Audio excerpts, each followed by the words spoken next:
Hey everybody, good evening. Sorry I'm late this evening with the podcast. Excuse me, the live cast or Embrace the Shake live cast. Tonight's program is going to be a little bit of a combination program. I'm going to talk about Parkinson's, but also I have a couple other things I need to bring up. And first of all, I appreciate everybody jumping on. Hey, Jessica, Cheryl, it's good to see you. Hope all is well. Your husband's doing well. Hello, Mutton Fudge gang. Good evening. Um, Sergeant Marlowe, um, I hope you're inside the United States. If not, you're over there. I hope all is well and you're being safe. Like I said tonight, what I'm going to talk about is a couple things. First of all, Limestone's homecoming. Hey, Dale, good to see you, buddy. It's been a long time since we've seen each other. Um, Limestone College homecoming's the first week of October, the first weekend. And many of our college friends would like for you to access Limestone's site and sign up to come to the homecoming. They're going to have a wonderful afternoon reception, First Lady reception on that Friday afternoon. I believe it's the 4th of October. And at 3 o'clock, and then that night we'll be going to the Piedmont Club in Spartanburg for a dinner, for heavy hors d'oeuvres and dance. And then the next day we have the tailgating and then a football game. So all alumni of Limestone College, love for you to check out the website, the college website, and go ahead and sign up and come to the festivities. Lamb Mu Sigma will be in there in force, and I'm sure. Hello, Diane Bigelow. It's good to see you. It's been a long time. Miss you. Sorority sisters need to come for the homecoming weekend, first weekend in October. Next thing, I'd like to talk about something that I'm involved in right now. And as you know, Becky Wright, who is a dear friend of mine and has Parkinson's and has been a show host, co-host a couple times. Hey, Terry Peterson. Doing the best I can, Diane. Just has had a rough week. I'm involved in helping getting somebody a dog, a service dog. A friend of mine has a need in the family to provide a service dog. Service dog is going to help with mobility issues, help with stabilization, gait, and of course the companionship that service dogs go for or use for. Excuse me. Hey, Sergeant Carroll, it's good to see you. Still on the prayer list, bud. I'm glad that you have are on the mend from your surgery. What we're going to do is we need to help out to get this dog and the training for this young person. Hey, how you doing there, Miss Terry Peterson? Good to see you, man. And later on in the next couple weeks, during the Embrace the Shake cast, hey, brother Don, I'm going to start a fundraiser to help pay for the training. I've been involved with Rescue 22, as you well know, and my contact in Rescue 22 has found a canine. But what we need to do is get the dog trained. So I'm going to find out how much the expense is. The young lady that needs this has a grandfather that served our country with valor. And I think as a community of people that watch Embrace the Shake, we can help her um, gain the training necessary for this dog. I know the two folks that are in line to possibly train this canine, and they're just top notch. They're right there at the level with Howard Young. So stay abreast. I don't believe in soliciting things through this show, but this is one of our own. So we need to step up to the plate and help out. And I'll have more on that fundraiser. I'm going to start the fundraiser this Saturday on my portion of it. And what that is that the Rescue 22 Foundation has issued a challenge for those two folks that they challenge to do dog squats. And what you do is you put your canine over your shoulders, excuse me, or up in your arms, and you do 22 dog squats. If you accomplish the 22 squats, okay, you pay Rescue $22. If you choose not to do the squats, you pay Rescue $22. Now that's the challenge I'm issuing. So, for example, Don, I challenge you to do 22 squats. Okay. Here's how it goes. I kind of told you backwards. I'm sorry. If I issue a challenge to Don, okay, and say, Don, I challenge you to 22 squats, dog squats, and he does 22 dog squats, then I pay Rescue $22. If Don does not complete the 22 dog squats, it has to be video confirmed on, then he pays Rescue $22.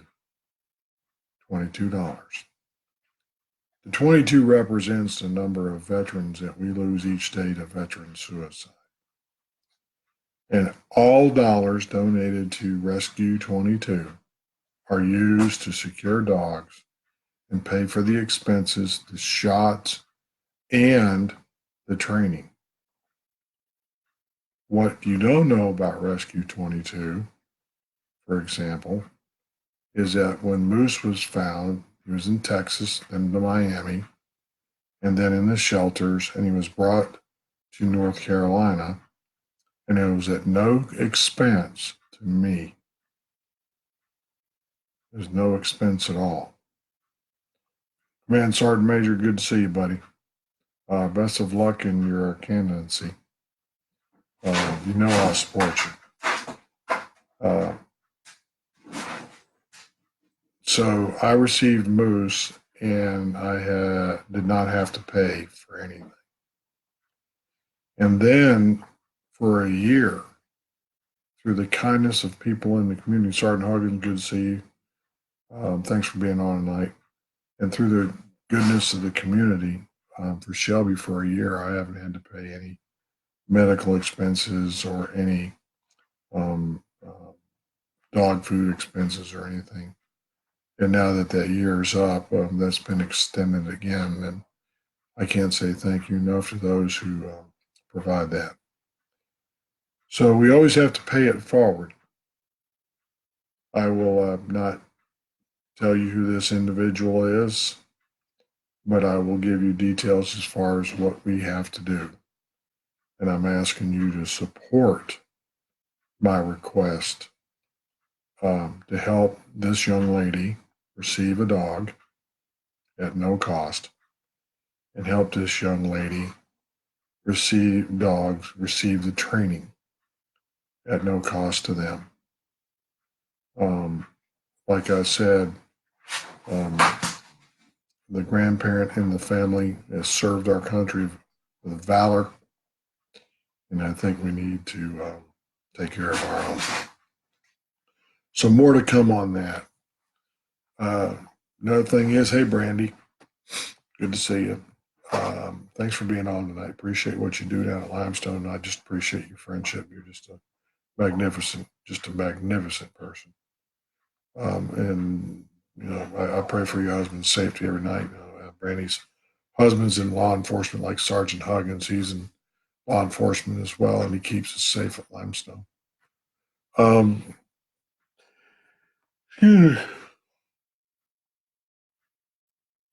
As I was saying, and I just forgot what I was talking about, so I'll just go on to my other topic.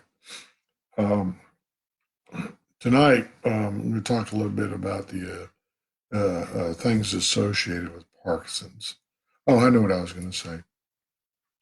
Next week, I'm going to have a special guest. I'll be traveling to their home location, and I'm going to be interviewing. They've agreed interview a friend of mine that has Parkinson's, and that's about all I'm going to say.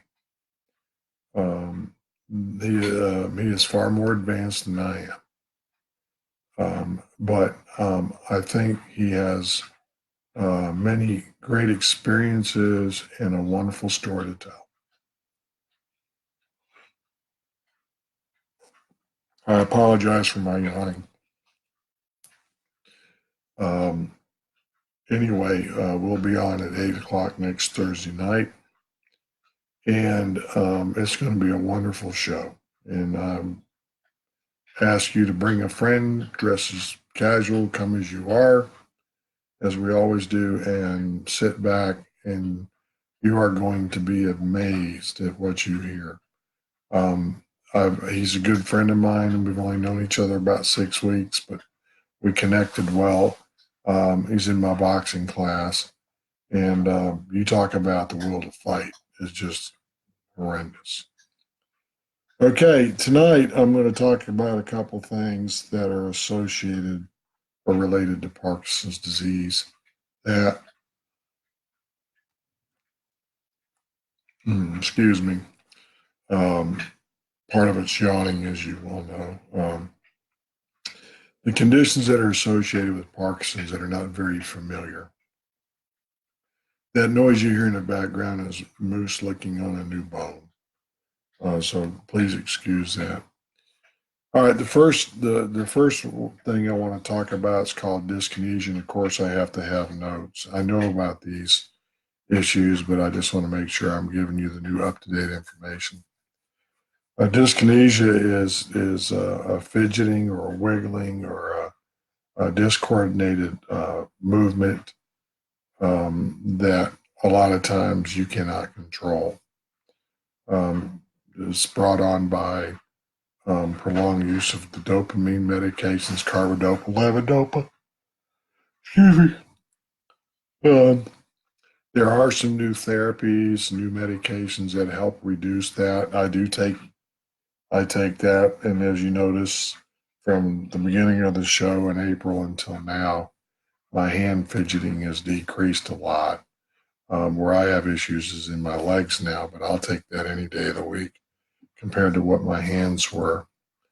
Another thing with the dyskinesia is that the fidgeting movements can become very discomforting and cause a cramping. So, like, I am a little fidgety tonight, but what if I put my fingers?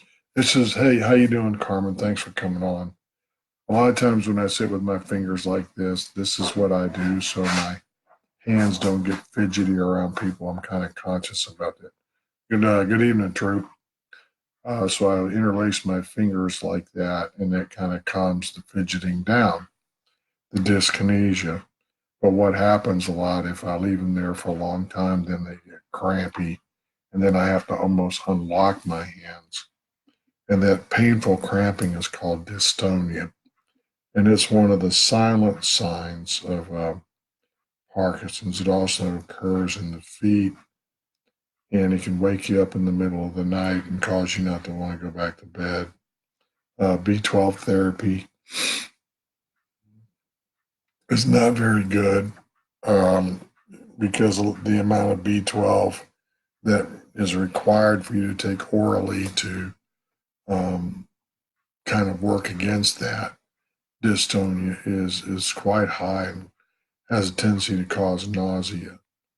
And the researchers are currently working to understand what causes it, but at the same time, they don't know exactly what the issue is. So it's going to be one of those things, excuse me, it takes time to find out, but There are some medications that are having some promise.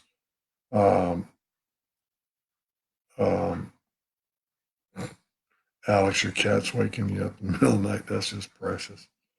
They are using some medications now to treat the condition with some moderate results, but at least it's a try. Some atypical Parkinsonisms, atypical meaning not typical Parkinsonisms. And a Parkinsonism is not an expression. A Parkinsonism is an illness that has some of the same signs. No, I haven't tried Thrive vitamins, Carmen. I'll have to come by and visit with you at school maybe next week, and you can tell me about that. Okay. Um, Parkinsonisms are disorders that, excuse me, that are somewhat similar to Parkinson's, have some of the same symptoms, some of the same signs, and create some of the same issues. And I'm going to talk about Lewy body dementia. That's what they thought. Hello, Underwear. Good to see you. Hey, Kathy.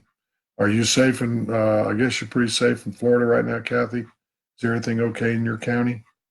Kathy Ware, college friend, and her and her wife are down in Florida, and they've experienced some of the hurricane. Um, hey, Becky, glad to see you tonight. Jump in if you would. People with Lewy body dementia do have motor problems. Well, that's good, Kathy. I'm glad you're all good. We love you down there. I miss you. Try to come to Gaffney in October if you can for the reunion. Um, Lewy body dementia, um, folks that have Lewy bodies that do have motor delay, they do shuffle their feet. Sometimes they have dyskinesia. Sometimes they have the dystonia cramping, the slurring of the speech, the mumbling, the swallowing difficulties. So a physician may think that, oh, you have the typical um, Parkinson's signs, but then they have the component of dementia. And Lewy bodies are the little cells that are in your brain. The bad thing about Lewy body's dementia is that it's very aggressive and it's difficult to treat, and you don't survive it. And it's not that you die from Parkinson's disease, you die from the dementia associated with the disorder in the Lewy body. So that's where some people think that you actually die from Parkinson's, and you don't, you die with it. Then there's a thing called multiple system atrophy, and the atrophy actually begins in the brain. Good to see you, Todd. Wesley LeGrand, nice to see you as well. Hope your hubby's doing well, and hope he's safe tonight. He's in law enforcement, so when you see Wesley up, please say a prayer for her and her husband.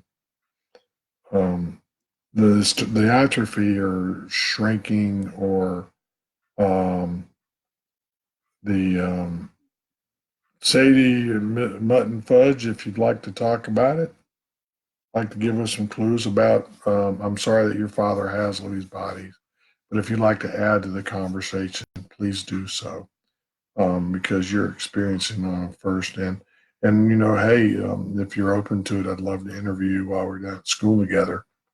We always don't have to do these on Thursday nights, and we can also do them at school and just go ahead and start broadcasting then. So if you want to jump in tonight or at a later time, hey, I'm all for it. The biggest thing that we see with folks with multi-system atrophy is we see a cognitive decline.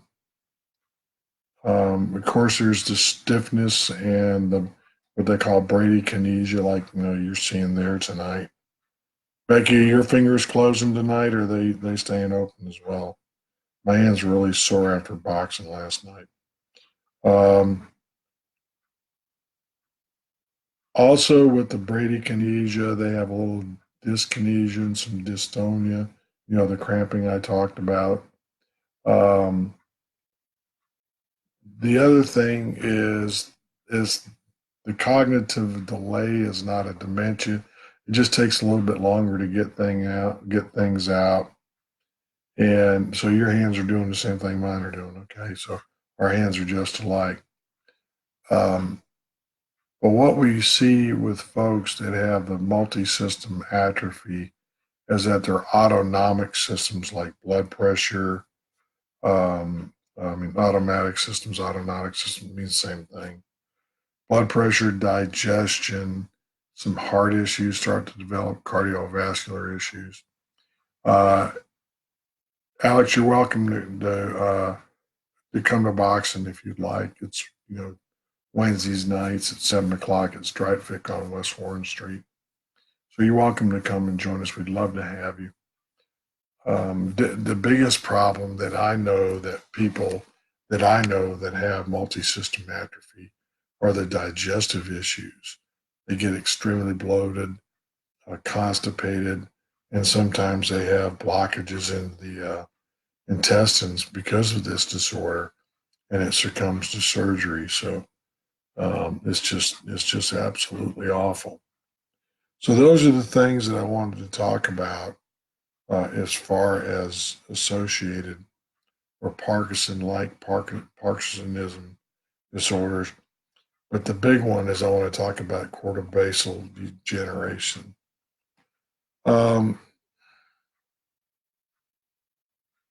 I don't know how to put it in very pleasant terms, but this is a brain disease that causes movement, memory, thinking, and behavioral issues all at once. And it's like one right after another, one right after another, one right after another. And what happens here is that you start to shuffle your feet, your arms and hands don't straighten out or they stay in a flex posture. You can't straighten your arms out much. You start to shuffle, and then your movements become discoordinated and then dyskinesia, and you get real fidgety, and you feel like you have restless legs the whole time. Hey, Dale Bridges. And then they do the test and they find out that you're building up this protein called tau, T-A-U. Some people call it tau. And it's, how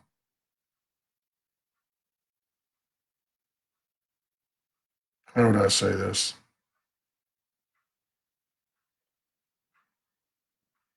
The protein builds up and it restricts the neurological message in your brain to communicate, to do the things that I just mentioned that you lose. So this protein keeps building and building and building. And as it builds, it thickens the brain matter, the brain tissue itself, and starts to cause it not to harden, but what it causes it to do is um, um, be resistant towards the communication of the message. Hey, brother Bobby, how you doing? Thanks for coming on, my friend. So the cortical basal degeneration, I had, and I say that in past tense, I had a friend that was diagnosed with that, and I think he was probably diagnosed pretty late because he deteriorated quickly, and it didn't matter what they did as far as medication. It wasn't successful. No, I don't have any seizures, Clint. Um, but the person that didn't have the cortical basal stuff I just mentioned, he did have some seizures, some protein seizures. Um, so those are the things I wanted to bring up tonight. And I'm not going to talk about supranuclear palsy because I don't know enough about it and I haven't researched it and I don't want to give you false information. But the information I gave you tonight, hey, Shelley Prevost. Hey Bill, how you doing? My cousins are on tonight. That's fantastic. Thanks for watching. You guys mean a lot, man. Uh, love y'all. Um, that's what makes our disease so difficult to diagnose is because you may have a little smattering of everything, and they're kind of at a mystery how to treat you. So what happens is they try these medications as a means of trying to get a positive outcome from it. And the saying is, well, if we give it to you and it works, then you must have it. So let me provide an example of when they give it to you and it doesn't work. Um, let's say they feel that you have the traditional Parkinson's because you shuffle, you have bradykinesia, discoordinated movements, maybe you mumble a little bit, and you have the flat affect face.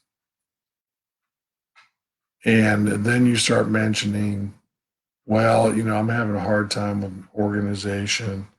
It takes me longer to do things at work. And I just don't have the motivation I have, before I was diagnosed. So they immediately think you're going down the rabbit hole.